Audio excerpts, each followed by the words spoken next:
Livros dos profetas Obadia e Jonas. Primeiro, Obadias, com apenas um capítulo. Os pecados e o castigo de Edom, a restauração e felicidade de Israel. Visão de Obadias. Assim diz o Senhor Jeová a respeito de Edom: temos ouvido a pregação do Senhor, e foi enviado às nações um embaixador, dizendo: levantai-vos e levantemo-nos contra ela para a guerra. Eis que te fiz pequeno entre as nações, tu és muito desprezado. A soberba do teu coração te enganou, como o que habita nas fendas das rochas, na sua alta morada, que diz no seu coração: quem me derrubará? Se te elevares como águia e puseres o teu ninho entre as estrelas, dali te derribarei, diz o Senhor. Se viessem a ti ladrões ou roubadores de noite, como estás destruído? Não lhe furtaria o que lhes bastasse? Se a ti viessem os vindimadores, não deixariam alguns caixos? Como foram buscados os bens de Esaú, como foram esquadrinhados os seus esconderijos? Todos os teus confederados te levaram para fora dos teus limites. Os que gozam da tua paz te enganaram, prevaleceram contra ti. Os que comem o pão puseram debaixo de ti uma armadilha. Não há em Edom entendimento, e não acontecerá naquele dia, diz o Senhor, que farei perecer os sábios de Edom e o entendimento na montanha de Esaú, e os teus valentes, ó Temã, estarão atemorizados, para que da montanha de Esaú seja cada um exterminado pela matança, por causa da violência feita a teu irmão Jacó. Cobrir-se-á a confusão, e serás exterminado para sempre.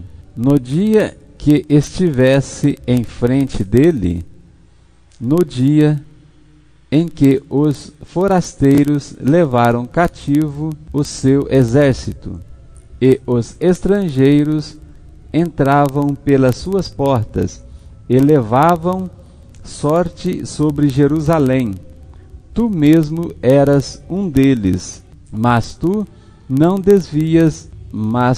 não devias olhar para o dia do teu irmão, no dia do seu desterro, nem alegrar-te sobre os filhos de Judá, no dia da sua ruína, nem alargar a tua boca no dia da angústia, nem entrar pela porta do meu povo, no dia da sua calamidade. Sim, tu não devias olhar satisfeito para o seu mal no dia da sua calamidade, nem estender as tuas mãos contra o seu exército no dia da sua calamidade, nem parar nas encruzilhadas para exterminares os que escapassem, nem entregar os que lhes restassem no dia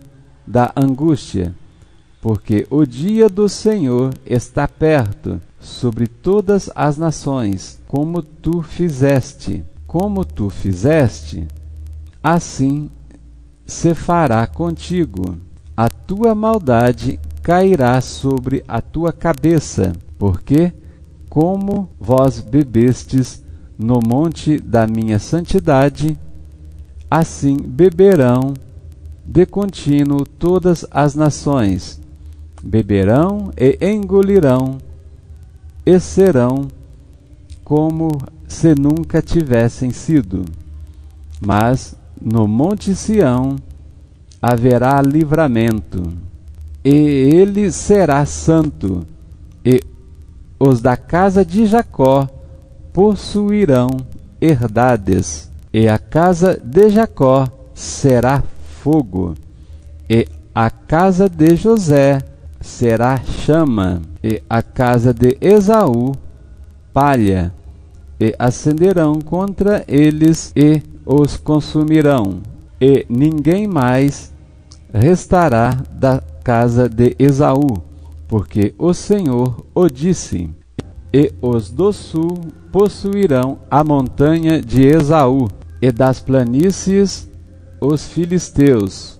Possuirão também os campos de Efraim e os campos de Samaria, e Benjamim, Gileade, e os cativos desse exército dos filhos de Israel, que estão entre os cananeus, possuirão até Zarefate, e os cativos de Jerusalém, que estão em Sefarade, possuirão as cidades do sul, e levantar-se-ão salvadores no monte Sião, para julgarem a montanha de Esaú, e o reino será do Senhor. Glória a Deus por isso, amado. Toda honra, toda glória, todo louvor e toda ação de graça pertencem ao Senhor, nosso Salvador, Jesus Cristo, o justo. Nesse capítulo vemos a advertência a respeito dos pecados, que Edom significa todos nós, seres humanos, que somos chamados à boda do Cordeiro, a estarmos participando no corpo de Cristo ou estarmos seguindo nossos próprios caminhos, com nossos erros, com nossa rebeldia, saindo dos princípios da palavra do Senhor. No versículo 8, temos uma alusão à montanha de Esaú, que, a meu ver, montanha de Esaú simboliza todos aqueles que rejeitam a primogenitura do Senhor Jesus, pois Jesus é o Filho unigênito que morreu naquela cruz do Calvário para nos resgatar ao Pai. E sabemos que Esaú rejeitou o seu direito à primogenitura ao vender a Jacó por um prato de lentilha para saciar a fome natural, E com isso são todos aqueles que rejeitam alimentar o seu espírito, satisfazendo apenas a sua carne. Por isso, voltemos para o Senhor enquanto Ele está perto, ou enquanto podemos achar, pois a advertência do Senhor é que serão confundidos todos aqueles que rejeitam ao Senhor Jesus, todos aqueles que rejeitam o princípio da criação e dão ouvidos a Lúcifer, Satanás, através da serpente que engana por diversas formas de religiosidade que saem do contexto ressurreição que é de Cristo. Todo o contexto que a essência leva à reencarnação ou idolatria de qualquer forma é uma raiz do anticristo sendo inimigo de Deus. Portanto, meu amado, saia da Babilônia espiritual, por trás da tríade babilônica: Principado Romano, Principado da Reencarnação, raiz do Egito, e Principado do Esoterismo, raiz da Assíria. Em Zacarias 11, no verso 7 e 8, o Espírito de Deus, no 7, fala que unirá as duas varas, que é as duas casas dentro do cristianismo atual, pelos cristãos evangélicos e protestantes, simbolizando a vara graça, e os cristãos judeus messiânicos simbolizando a vara união, para que possamos, unidos no amor, ter a comunhão com o Espírito Santo e marcharmos juntos como um só homem para levarmos a nossa nação a um avivamento bíblico, para a restauração da aliança com Deus vivo, Criador, caindo assim essa tríade babilônica em nossa nação, que será o cortar dos dedos de ferro daquela estátua de Nabucodonosor, pois estamos hoje nos pés metade barro, metade ferro.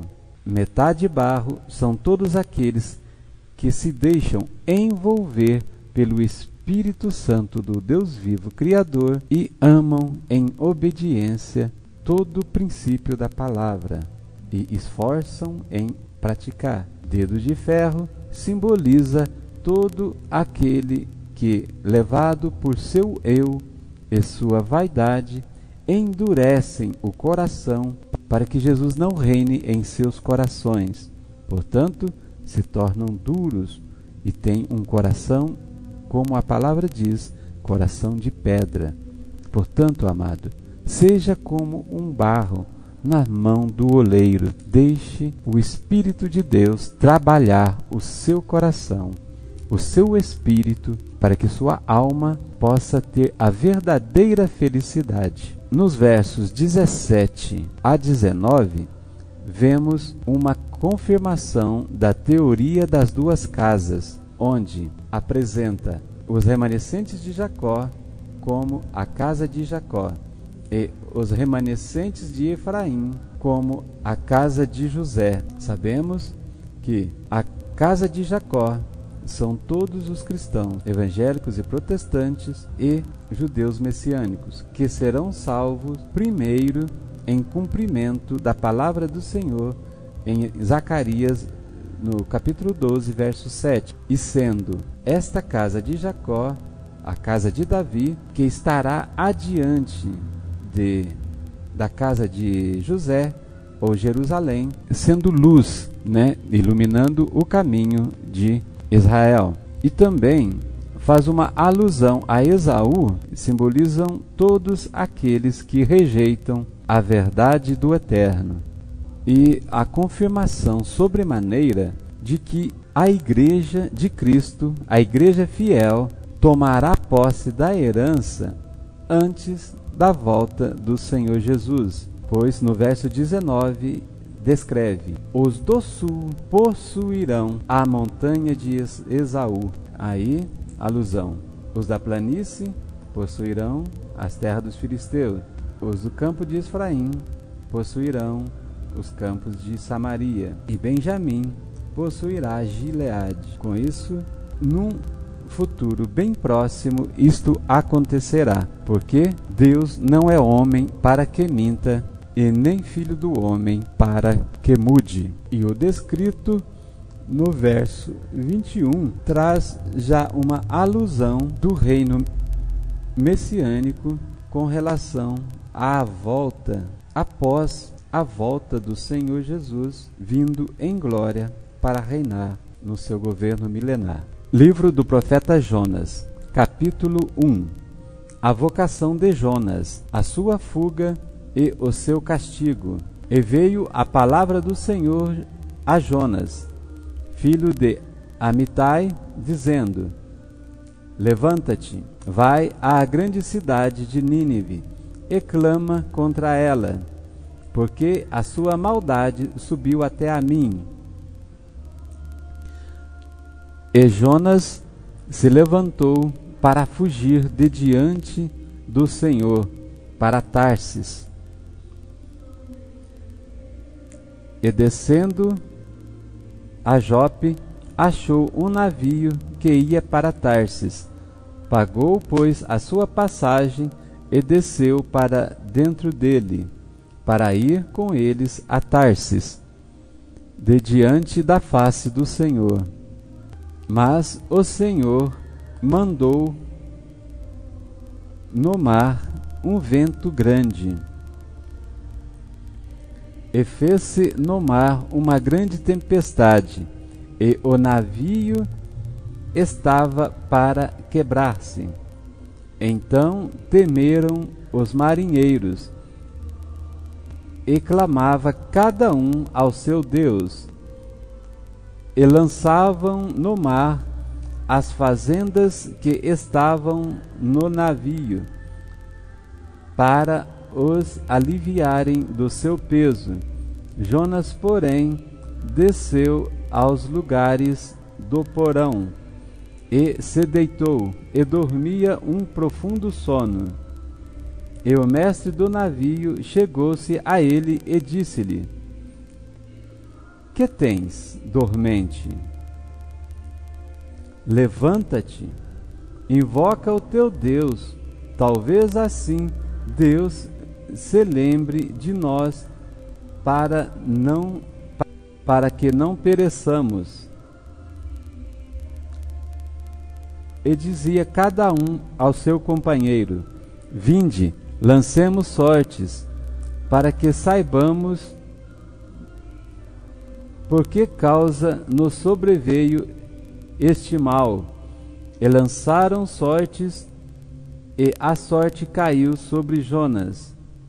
Então lhes disseram: Declara-nos tu agora, por que razão nos sobreveio este mal? Qual é a tua ocupação? E de onde vens? Qual é a sua terra?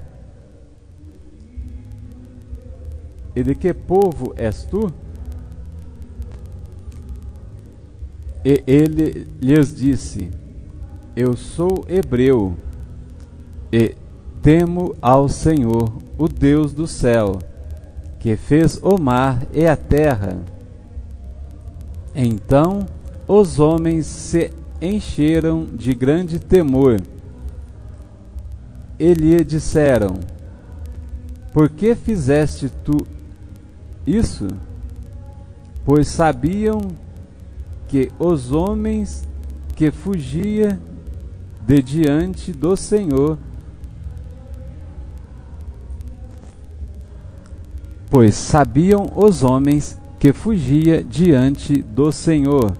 porque ele lhe tinha declarado. E disseram-lhe: Que te faremos nós, para que o mar se acalme? Porque o mar se elevava e engrossava cada vez mais.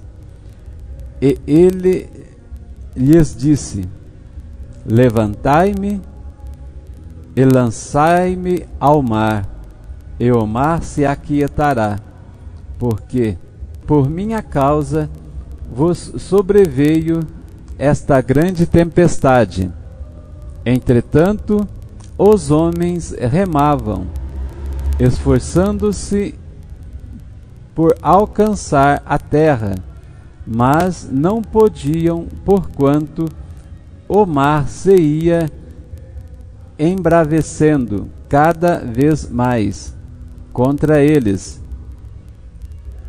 Então clamaram ao Senhor e disseram: Ah, Senhor, nós te rogamos, não pereçamos por causa da vida deste homem, e não ponha sobre nós o sangue inocente. Porque tu, Senhor, fizeste como te aprouve. E levantaram Jonas e o lançaram ao mar, e cessou o mar da sua fúria. Temeram, pois, aqueles homens ao Senhor com grande temor, e ofereceram sacrifícios ao Senhor, e fizeram votos.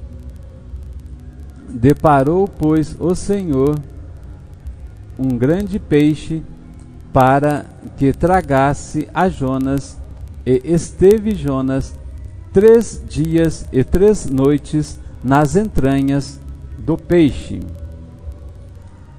Glória a Deus, amados.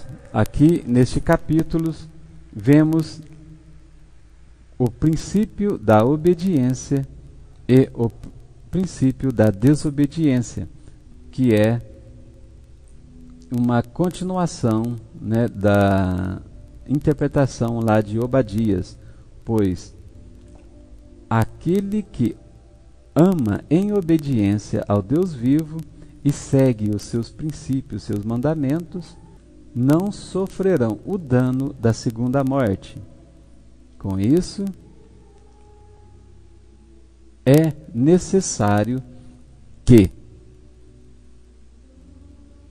recebamos ao Senhor Jesus como único Senhor e Salvador pessoal, para que possamos estar no meio da congregação dos justos, sendo assim, sairmos do dano desta segunda morte, que com certeza será a pior coisa que não podemos nós, enquanto humanos, imaginar, pois será uma dor que sofrerá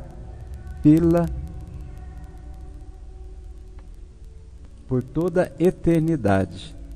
Com isso, longe de nós tudo este mal. E o sinal de Jonas mostra o sinal de Jesus, que nos mostra a ressurreição da vida, a ressurreição de todos aqueles que morreram com a sua vida entregue ao Senhor Jesus. É o que podemos ver na colocação do último versículo desse capítulo 1. Jonas esteve 3 dias e 3 noites no ventre daquele grande peixe, uma simbologia de uma baleia. E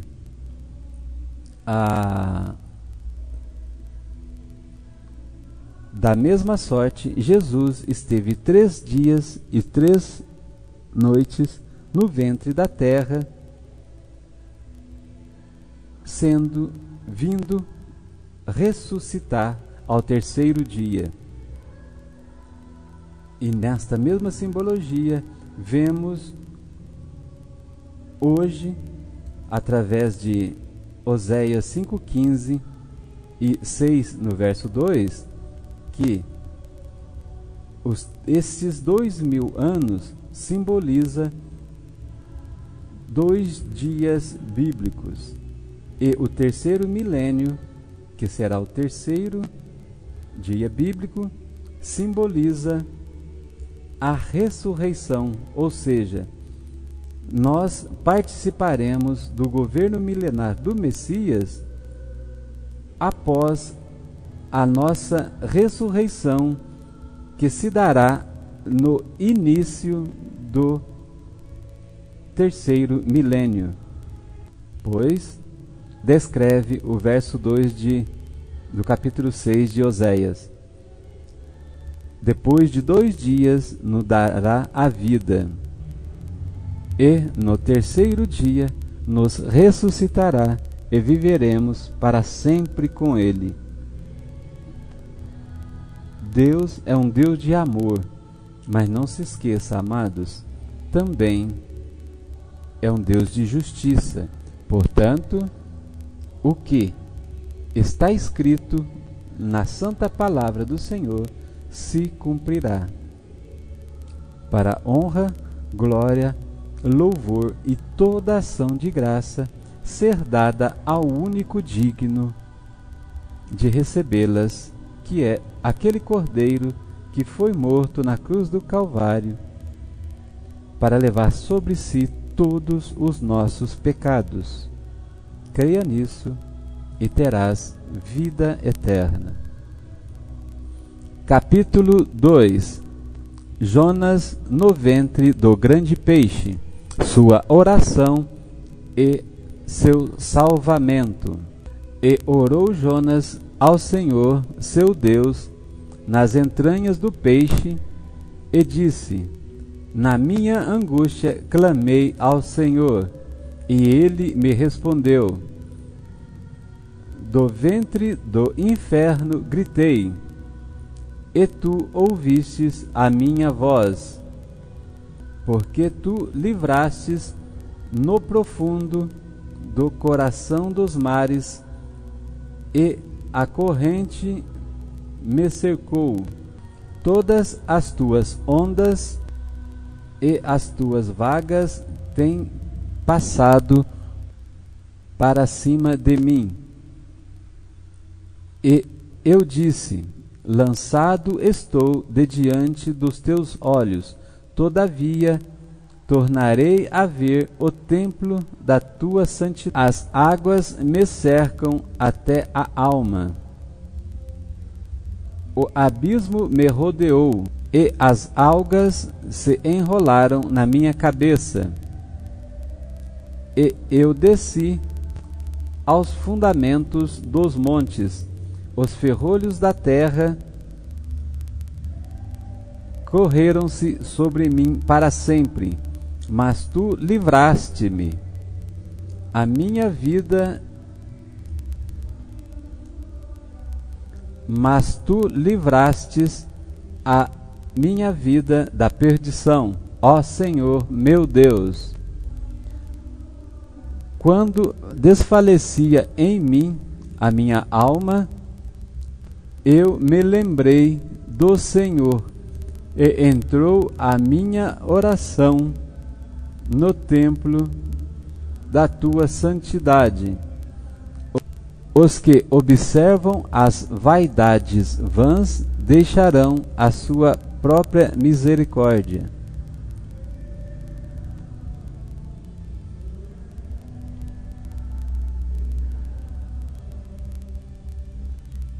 Os que observam as vaidades vãs deixaram a sua própria misericórdia. Mas eu te oferecerei sacrifício com a voz do agradecimento. Que votei, pagarei. Do Senhor vem a salvação. Falou, pois, o Senhor ao peixe, e ele vomitou a Jonas na terra.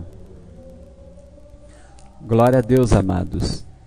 Vemos nessa oração de Jonas que, mesmo lá, quase perdendo a esperança e a um passo do abismo, ele não desfaleceu.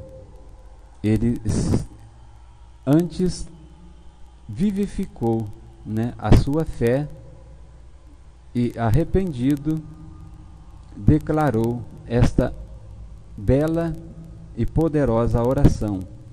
Pois no verso 4 deste capítulo vemos que,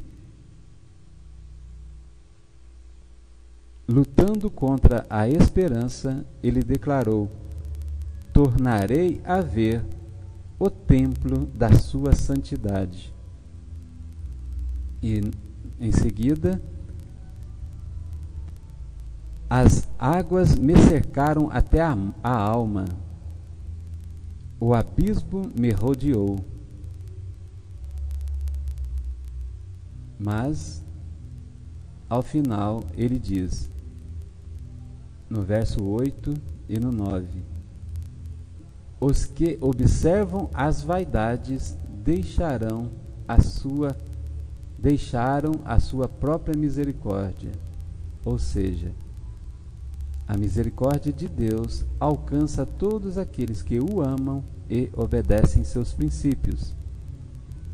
Mas aos rebeldes não é dado essa misericórdia não alcança, porque antes ouvem ao inimigo de Deus, que é Satanás e Lúcifer.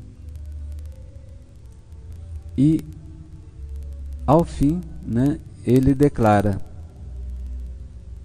mas eu te oferecerei sacrifício com voz do agradecimento, e os votos que fiz com o Senhor pagarei, porque do Senhor vem a salvação. Somente nele, amados, somente nele. Honra, glória e louvor a ele. Enquanto eu lia o verso 3, numa frase me lembrou de uma visão.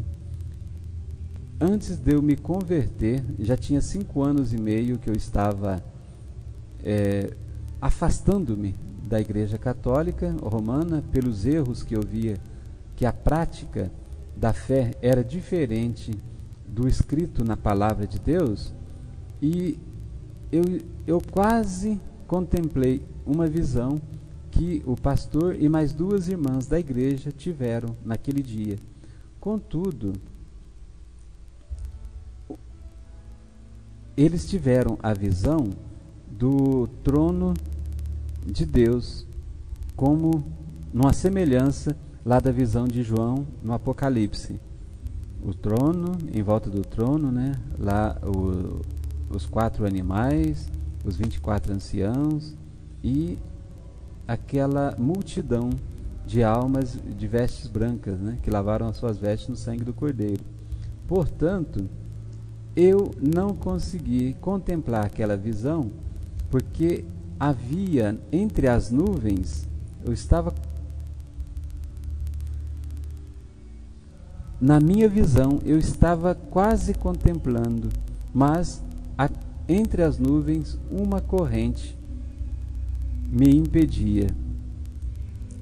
E eu pude entender depois, amados, que essa corrente que me impedia era a corrente da desobediência ao princípio da palavra, pois o Senhor Jesus, lá em Mateus 3, o amado pode comprovar,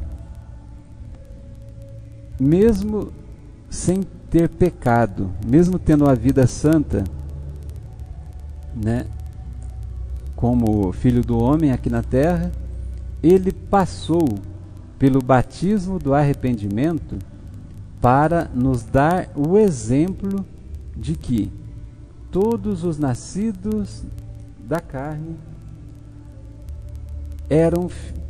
cometiam o pecado original lá do Éden. E por isso a serpente nos ataca o calcanhar. O calcanhar aqui numa simbologia da alma, pois o desejo de Lúcifer é levar quantas almas puder para junto dele, para onde ele irá, que será o lago que arde com enxofre.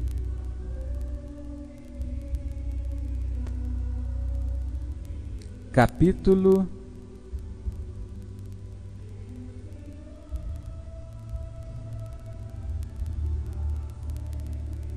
e amados,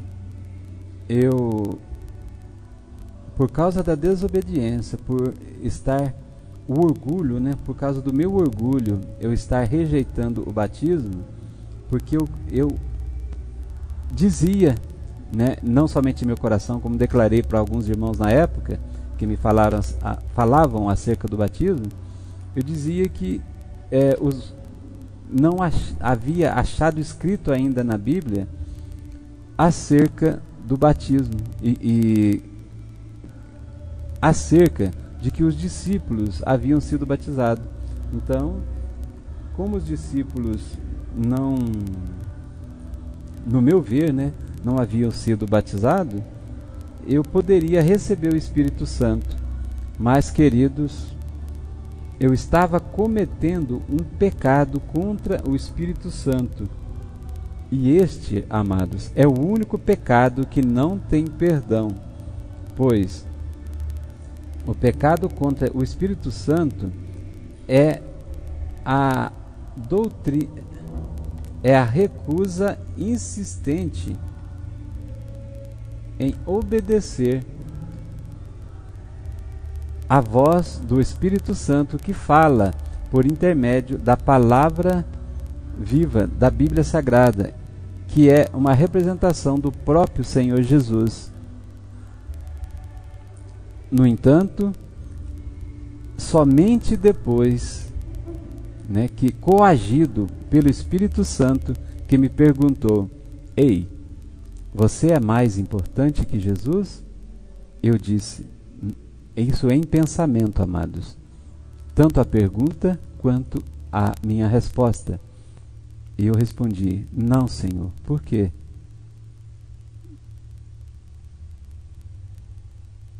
Ele afirmou, se Jesus, sem ter pecado, deu aquele exemplo para você seguir, quem é você para recusar? Amados, aquele dia entendi de forma clara que o Espírito Santo estava me cobrando mais uma vez acerca do batismo do arrependimento. Eu estava trabalhando em uma locadora que tinha no salão, que é objeto de oração por 6 meses, caminhando já para o 7º mês, de uma associação beneficente cristã, para que possamos reunir como um só homem, estarmos usufruindo em comum de um mesmo altar, para celebrarmos com alegria e com júbilo ao Rei dos Reis e Autor da vida. Amado, que aprendemos, que possamos aprender aquela lição que eu sofri, assim como o profeta Jonas, nesse capítulo 2, estava querendo desobedecer o princípio da palavra do Senhor que o Espírito Santo falou por ele. Arrependido, ele voltou-se para o Senhor.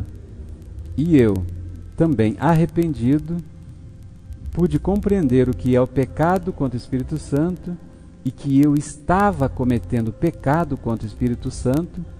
Por isso, aceitei o batismo do arrependimento e somente 1 ano e meio depois que recebi o batismo do arrependimento é que Deus quebrou as escamas espirituais dos meus olhos e me mostrou que em apenas uma entrelinha, ou seja, em apenas uma entrefrase,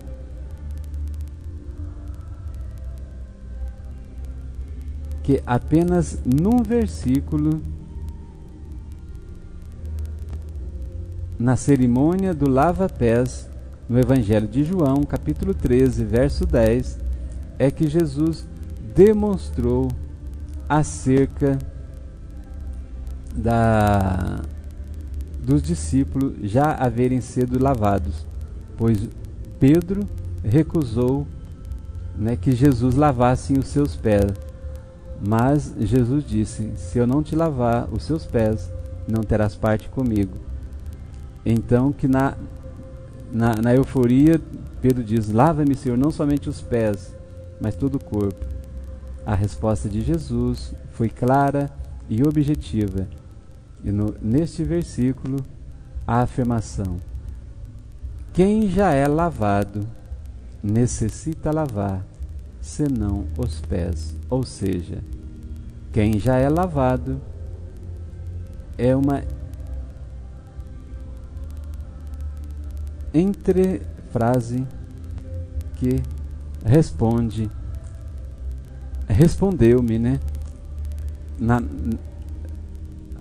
a recusa de querer não aceitar o batismo do arrependimento.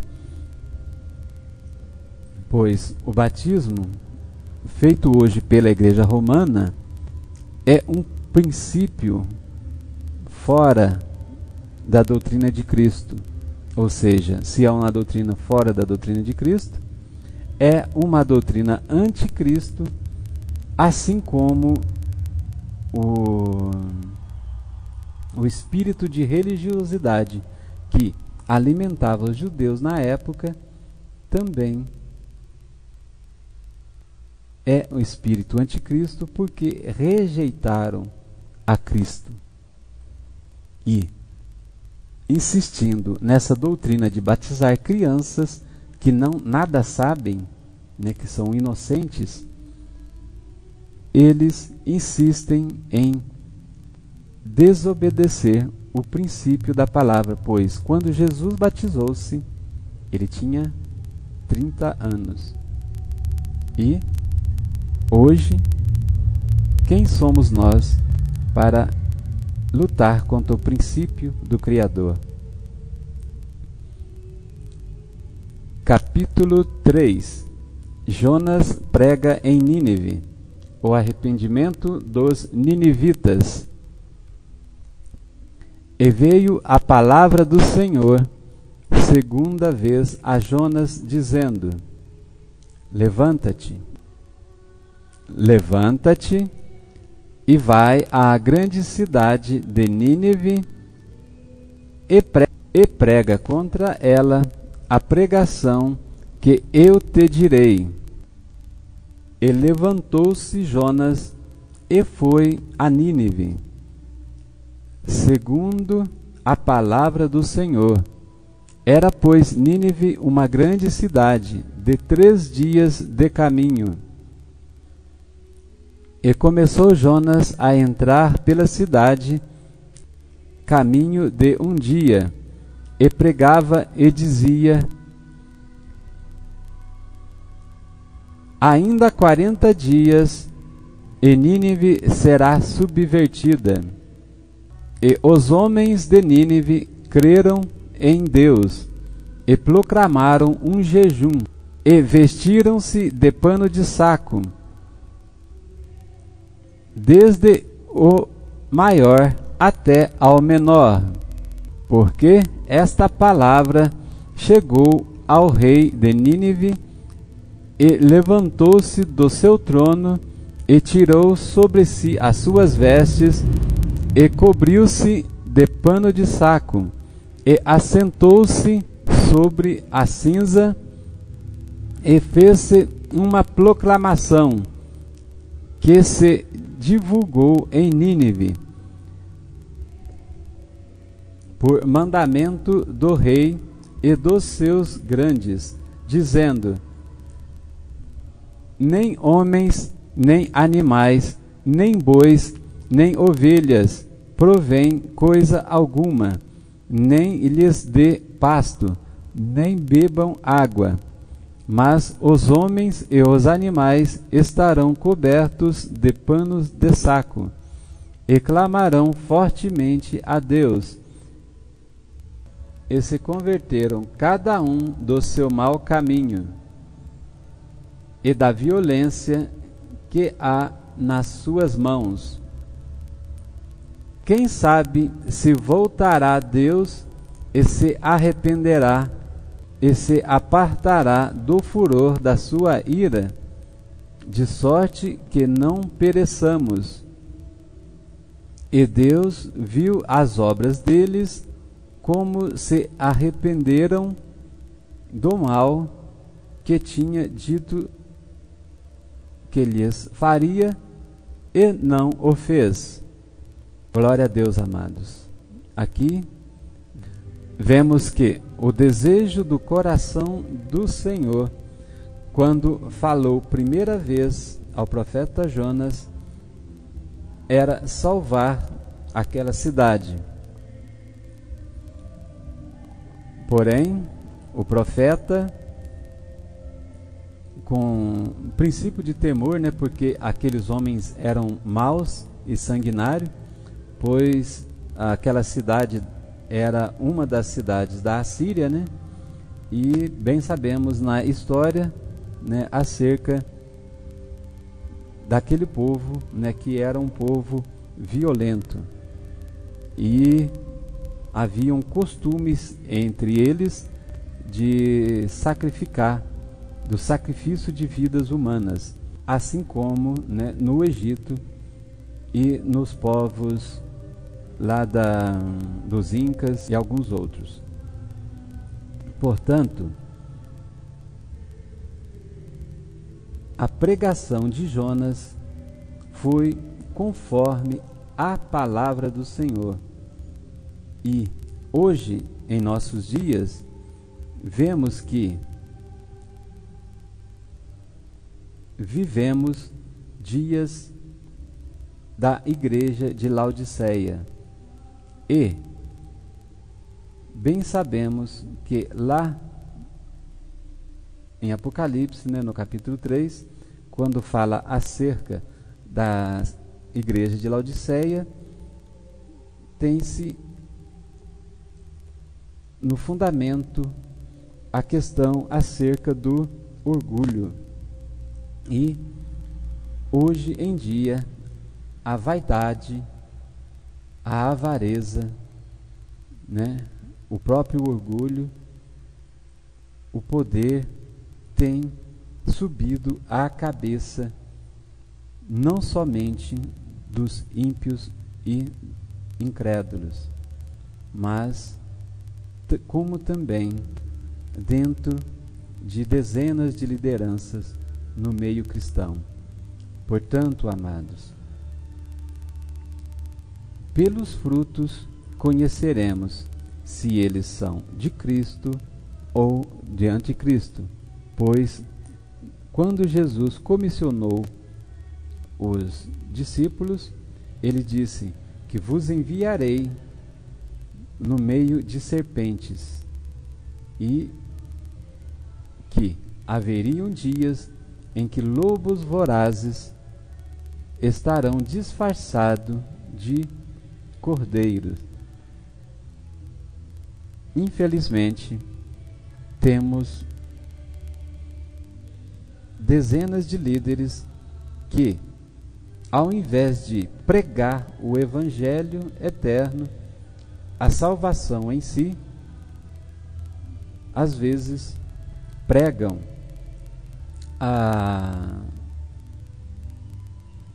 aquilo que a concupiscência de vossa carne está aflorada, ou seja, acerca do poder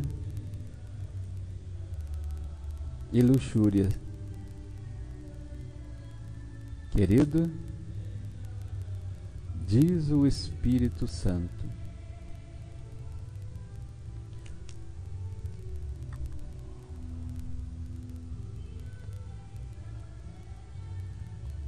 amados, disse o Espírito Santo por intermédio de Jesus, quando Filho do Homem: quando vos enviei sem alforje e sem pão, lhes faltou alguma coisa? E aqueles 70 discípulos que foram enviados 2 a 2 disseram: não, Senhor.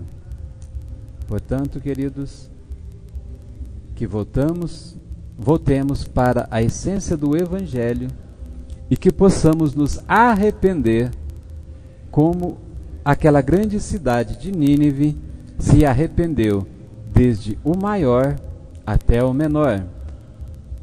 Portanto, o exemplo deve começar pelo maior, ou seja, pelo líder, quer seja autoridade eclesiástica, política ou militar, ou dentro dos 3 poderes constituídos do governo em nossa nação.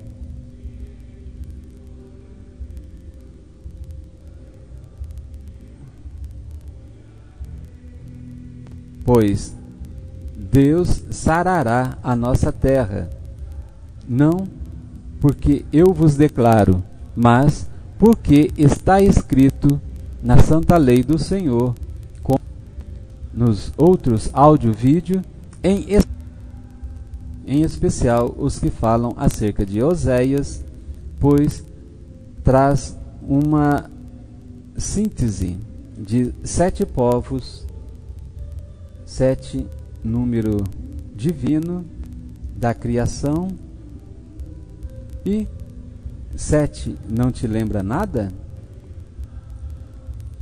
Sabemos que no sétimo dia, Deus descansou de toda a obra que fizera e nos deu, através do 4º mandamento,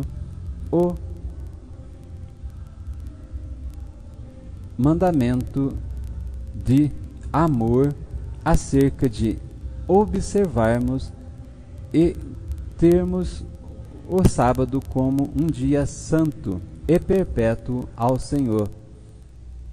Contudo, a partir do século IV, o espírito do anticristo, através de Constantino, mudou este mandamento da lei do Senhor, que nem mesmo o Senhor Jesus o alterou. Pois está escrito em Mateus 5, versos 17 e 18, Jesus dizendo que não veio para mudar a lei e os profetas, mas para cumprir. E o que aconteceu nestes 2000 anos com a mudança da lei foi o que já estava escrito no livro dos profetas, quer seja em Daniel, na profecia do manifesto do anticristo, e outras leis e outros livros, né, das Sagradas Escrituras, que dissertam acerca deste principado que começou, né, a sua investida não apenas na cruz ou lá no Éden, mas na pré-existência, quando Deus começou a criação, quando Deus começou a colocar ordem na criação, Lúcifer se rebelou contra a autoridade do Senhor, porque ele amava, né, mais aquela obra que ele fazia para Deus do que amar o próprio Deus, sendo, né, então os seus principais erros a rebelião contra o Altíssimo, querendo ser igual a Deus, e amar aquilo que ele fazia para Deus mais do que amar ao próprio Deus. Capítulo 4. O descontentamento de Jonas e a resposta do Senhor. Mas desgostou-se Jonas extremamente disso, e ficou todo ressentido. E orou ao Senhor e disse: Ah, Senhor, não foi isto que eu disse, estando ainda na minha terra? Por isso me preveni, fugindo para Tarsis, pois sabia que és Deus piedoso e misericordioso, longânimo e grande em benignidade, e que te arrependes do mal. Peço-te, pois, ó Senhor, tira-me a minha vida, porque melhor me é morrer do que viver. Senhor, é razoável esse teu ressentimento? Então Jonas saiu da cidade e assentou-se ao oriente da cidade, e ali fez uma cabana, e se assentou debaixo dela, à sombra, até ver que aconteceria à cidade. E fez o Senhor Deus nascer uma aboboreira que subiu por cima de Jonas, para que fizesse sombra sobre a sua cabeça, a fim de o livrar do seu enfado. E Jonas se alegrou em extremo por causa da aboboreira. Mas Deus enviou um bicho no dia seguinte, ao subir da alva, o qual feriu a aboboreira, e esta secou.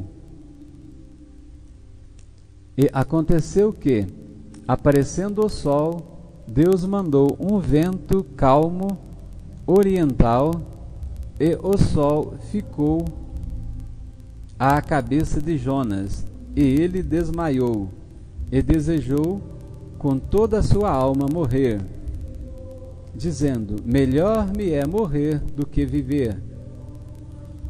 Então Deus disse a Jonas: é acaso razoável que te enfades por causa da aboboreira?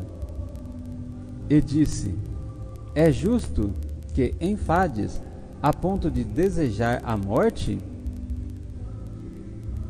E disse o Senhor: tiveste compaixão da aboboreira, na qual não trabalhastes nem fizestes crescer, que em uma noite nasceu e em uma noite pereceu. E não hei de eu ter compaixão da grande cidade de Nínive, em que estão mais de 120.000 homens, que não sabem discernir entre a mão direita e a mão esquerda? E também há muitos animais? Glória ao Deus vivo por isso, amado. Pois a misericórdia e a piedade dele alcança 1000 gerações daqueles que obedecem, amam e obedecem a sua palavra. Mas a sua justiça e a sua ira também poderá alcançar a 3ª e 4ª geração daqueles que desobedecem os seus mandamentos. Com isso, amados, vemos neste capítulo que Deus demonstra o seu amor e a sua misericórdia, não somente como demonstrou para Nínive, mas em especial como ele deseja para toda a humanidade, pois ele nos ama e deseja nos resgatar para a vida eterna. E para isso temos que aprender a discernir entre a direita, a esquerda e qual é a perfeita vontade do Senhor. Você que visita o meu blog pode ver que em dezenas de referências, de frases, eu coloco alguns sinais com 3 pontos, com 3 pontos de reflexão e o asterisco, que simboliza a estrela de Davi, outro com 2 pontos de reflexão e um ponto final no meio, também com a estrela de Davi, e o terceiro sinal, 2 pontos de reflexão com ponto de interrogação no meio, seguido pela estrela do pentagrama. E, às vezes, o 4º sinal com o ponto de reflexão, espaço e 3 pontinhos. Ou seja, uma simbologia da cruz existe na Praça Três Poderes, em Brasília, no nosso Distrito Federal, governo da nossa nação. Com isso, amados, bem sabemos que por trás daquele plano piloto que Niemeyer projetou, né, lá na década de 60, tem um desenho de um avião. A planta de Brasília traz um desenho de um avião. Mas no sentido físico, simboliza um avião, mas sabemos que, no sentido espiritual, o pacto que JK fez com a fundação de Brasília foi um pacto com a morte, que você pode comprovar vendo nos meus vídeos aqui no YouTube, Quinta Porta Espiritual, lá do Ministério O Libertador de Israel, onde é mostrado detalhe por detalhe desse pacto.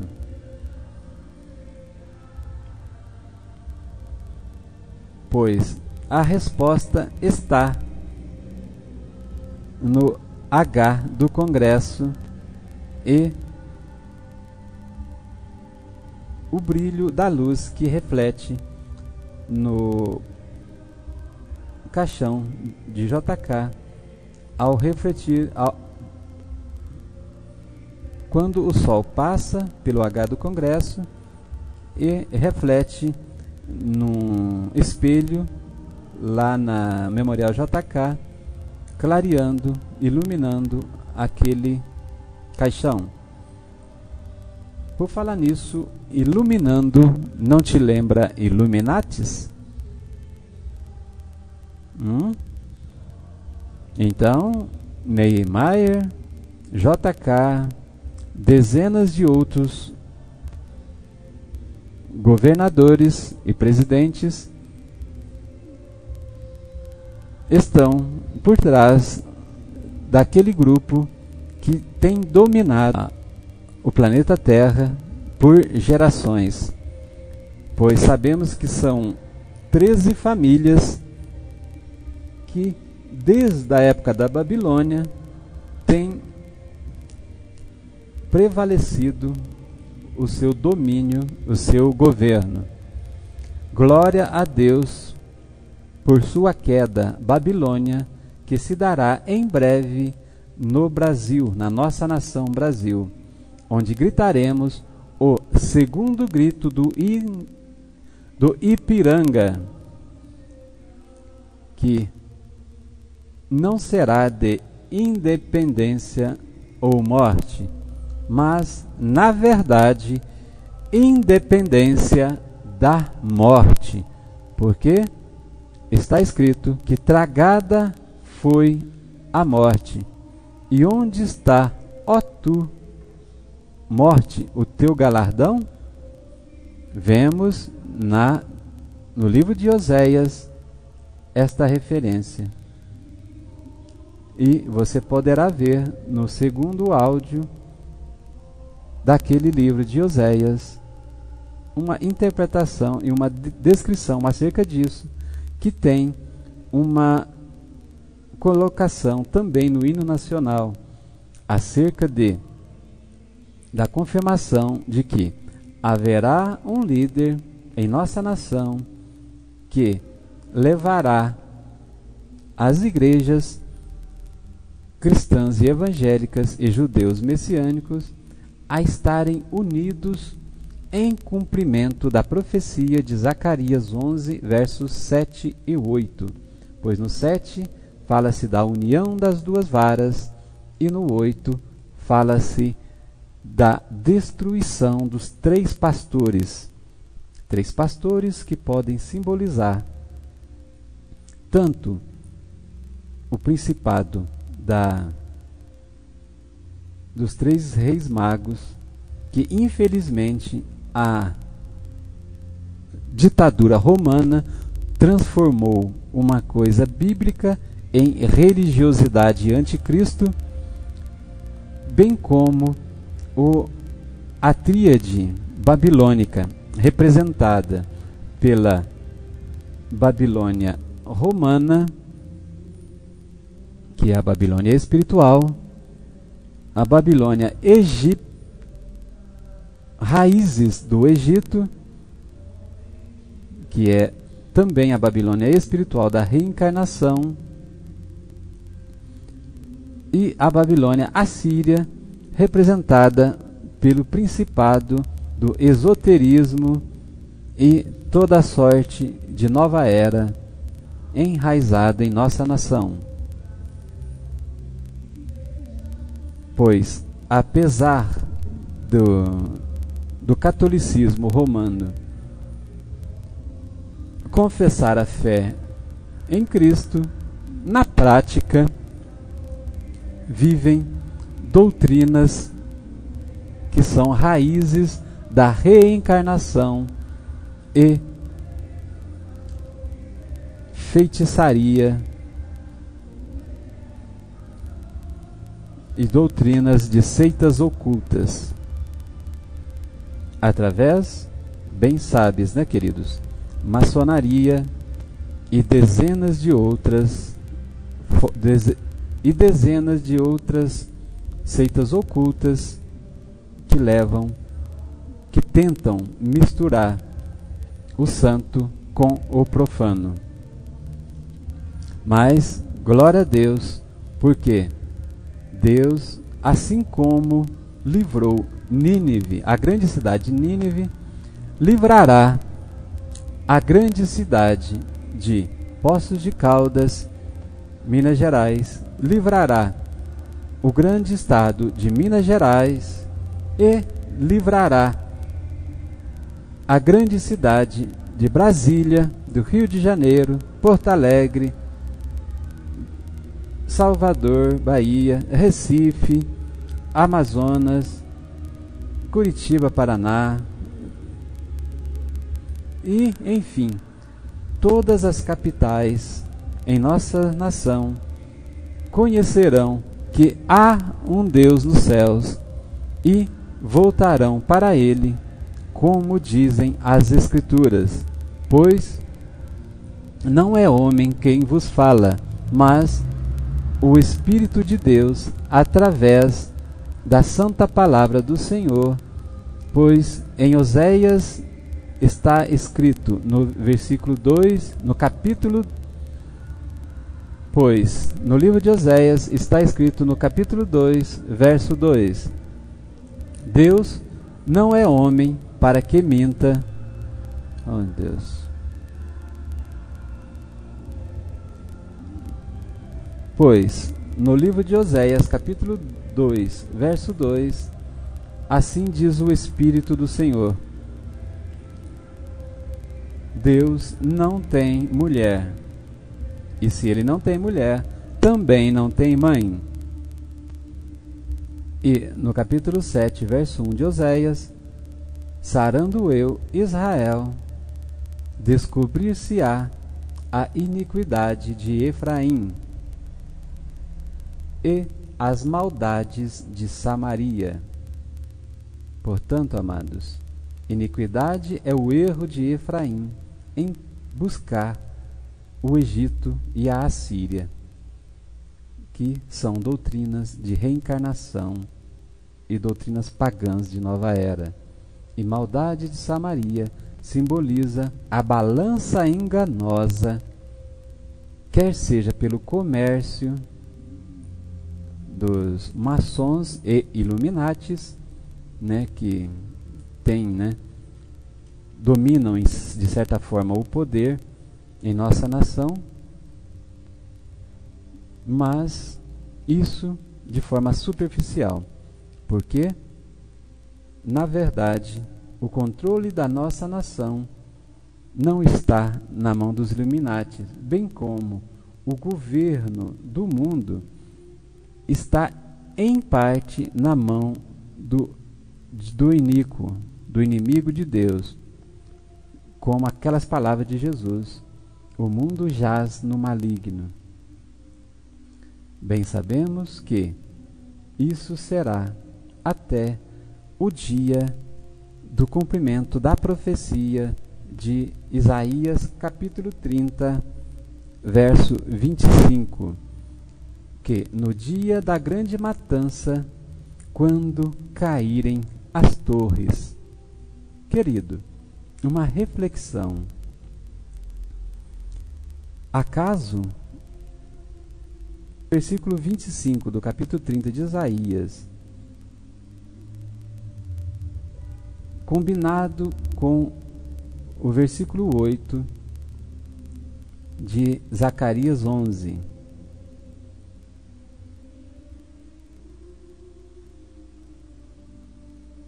Não é o cumprimento de Apocalipse 9, verso 15, que é a queda da Babilônia, através de Apocalipse 14, verso 8? Observe bem, queridos, que o toque da sexta trombeta é o único dia em que está marcado a hora. O toque da sexta trombeta é um evento que está marcado o dia, a hora, o mês e o ano para acontecer. E poderá ser a queda desta tríade babilônica ou, de uma forma mais superficial, o arrebatamento da igreja fiel. Por quê? Em 1 Coríntios 15, 52, diz que é ao soar da última trombeta, que entendemos que é a sétima da sequência, 7 selos, 7 trombetas, que, analisando a doutrina pós-tribulacionista, a teoria, que analisando a teoria pós-tribulacionista, vemos que isso acontece já por 2000 anos. A abertura do selo e o toque das 7 trombetas. Portanto, não em ordem cronológica, conforme a descrição da profecia. Quero chamar a atenção para uma curiosidade, onde aqueles que adquirirem o meu livro ou acessarem o meu blog, Bem Mais Juntos para unidadecristã.blogspot.com, poderão ver em algumas matérias, que eu coloco uma reflexão acerca dos 4 seres viventes que tinham 6 asas, com 2 tapavam os olhos para não ver, pois temiam a glória do Senhor, com 2 cobriam os pés para serem levados pelo Espírito de Deus, né? E não por sua própria vontade, e com 2 asas voavam. Uma comparação curiosa acerca da diferença de interpretação com relação ao nome dos meses do nosso calendário romano, em português Brasil, com relação aos meses setembro, iniciais 7, que não é 7, mas 9, diferença 2. Novembro, com inicial 9, que não é 9, mas 11, diferença 2. E dezembro, com inicial 10, que não é número 10, mas 12. Em ambos os meses existe a diferença com relação à inicial da palavra com o número correspondente do mês, que é exatamente como o número de asas dos anjos: 2, 2 e 2. E sendo aquela asa com qual voavam a do meio. Olha que curiosidade, amado. 7 né, seguindo em ordem da matemática, 7 corresponde que cobriam os olhos. Quantos não têm coberto os olhos para não guardarem o sábado, mas seguirem o Império Romano? A resposta para nossa redenção e subir para a glória é a simbologia de representação deste número 9 com relação a um número que representa os 9 frutos do Espírito, 9 dons do Espírito Santo e também 9 bem-aventuranças do Senhor Jesus, lá no grande sermão da montanha. Acaso não são 9 o número de meses de gestação do ser humano? E esse mês não é 9, mas é 11. H não simboliza 2 números 1? Que simbologia pode estar por trás do símbolo do Banco Bradesco, que é o tronco da árvore simbolizando duas torres? Dezembro, mas pela sequência numérica não é 10, sim 12. Já pensaram por que Jesus escolheu 12 discípulos e não 10? E se o arrebatamento traz a simbologia da nona aliança a ser feita por Deus com os seres humanos, então, levados de até 10, a 10ª será o juízo final. Então, se esta cronologia for até 12, poderemos ter a 9ª, o arrebatamento, a 10ª, tribunal de Cristo e boda do Cordeiro, 11ª, volta em glória de Jesus com o milênio, governo milenar de Cristo, e a 12ª,